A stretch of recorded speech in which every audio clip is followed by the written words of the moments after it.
qu'est-ce que t'as encore de passé, carrément. Alice Lontins, a 38-year-old single mother, sits on a plane heading to a family reunion. She's a high-powered editor at Rebel magazine, polished and professional, but her life is all work and no play. At that moment, she's being hounded by a pushy passenger.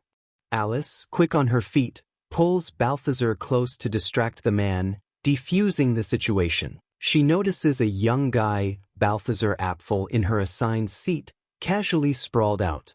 Annoyed but composed, Alice doesn't make a scene. Bernard keeps working, barely noticing, while Balthazar playfully tries to catch Alice's eye. She ignores him, focused on her career.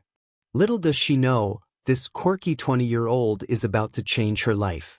The plane hits turbulence, but it lands safely. As Alice packs her luggage to leave, Balthazar boldly asks for her number. She brushes him off, cool and professional, but he slips her his contact info anyway, grinning.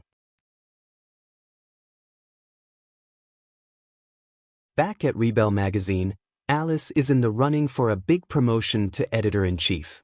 She's confident, she's skilled, experienced, and dedicated. But her boss, Pierre, delivers a blow. The job goes to her colleague, Fanny. Alice is stunned.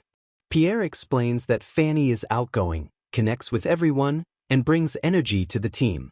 Alice, he says, seems depressed and lacks the spark needed for the role. Crushed but silent, Alice accepts the decision and buries herself in work to cope. At her desk, Alice opens her laptop to review files and realizes her USB drive is missing. Critical work files are on it. Panicking, she spots a note on her screen. A delivery guy is bringing something to her.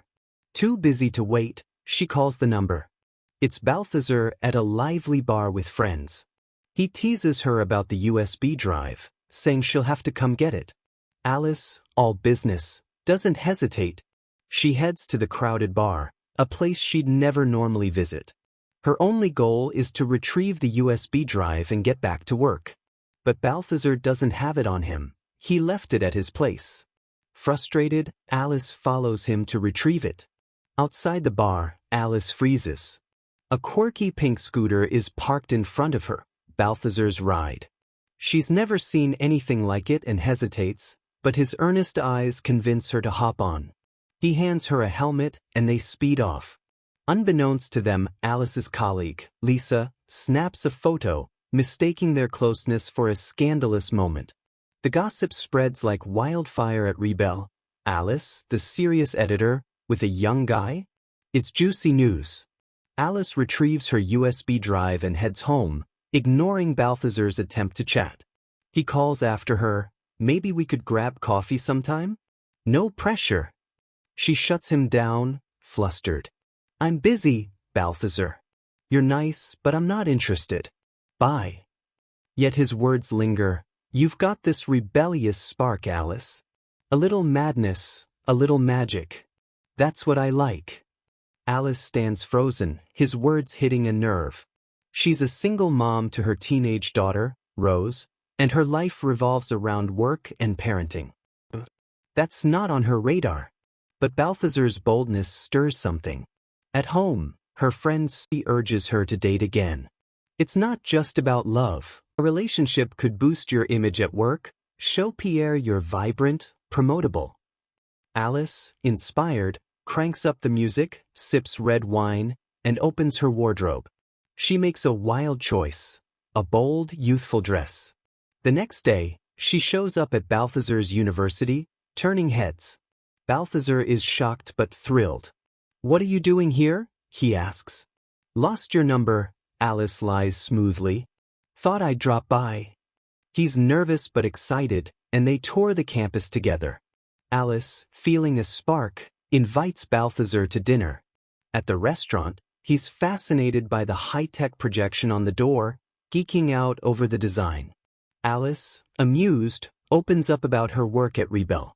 Her colleagues, spying from afar, are stunned by her transformation. She's smiling, confident, alive. Later, they visit a park, the breeze softening the moment. Alice shares ideas for the magazine, her passion shining. Balthazar admires her, and their connection grows. They start meeting more often, cruising in Balthazar's quirky scooter, laughing like kids. Alice feels young again, but reality creeps in. One rainy night, Alice gets a call from her sister, Isabel. She's set up a blind date for Alice with Vincent, a successful man who doesn't mind that Alice has a daughter. Isabel insists Alice ditch Balthazar and meet Vincent now, suggesting she lie and say Rose is sick. Alice hesitates but agrees. She tells Balthazar she has to rush home for Rose. He senses something's off but stops traffic to help her get a cab, acting protective and mature. Alice smiles, touched by his care. At home, she meets Vincent. He's perfect on paper, stable, charming, ideal. But her heart keeps drifting to Balthazar, his unpredictability pulling her in. The blind date fizzles.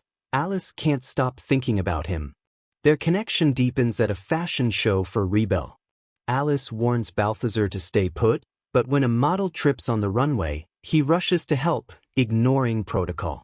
The crowd murmurs, but Alice, instead of scolding him, is impressed by his kindness. After the show, he drives her home.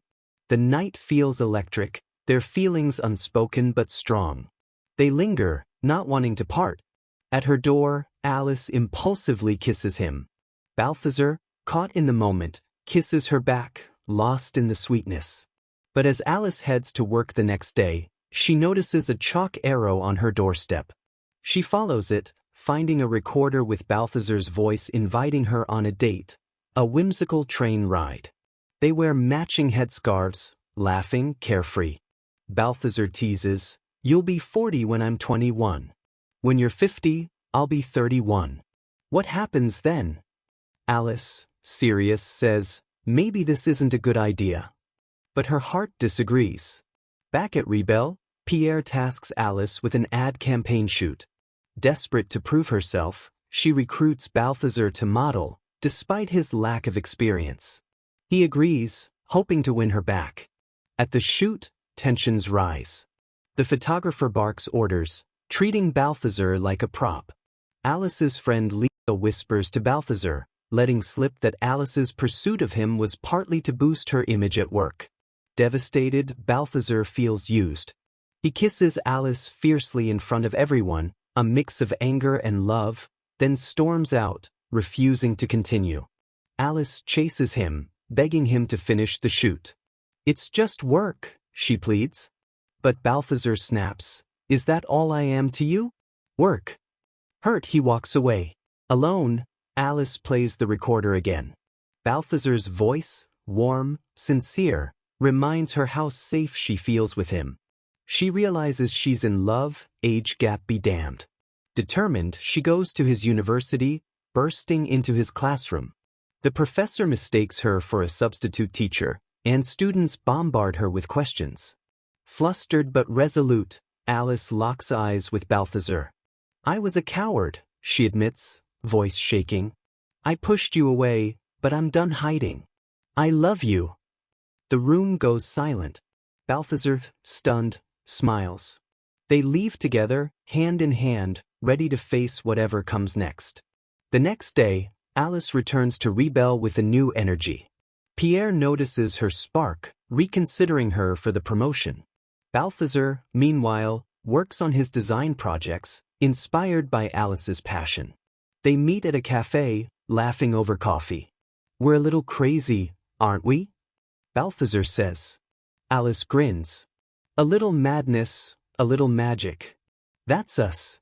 The camera pans out as they toast to their unconventional love, proving that age is just a number when the heart speaks.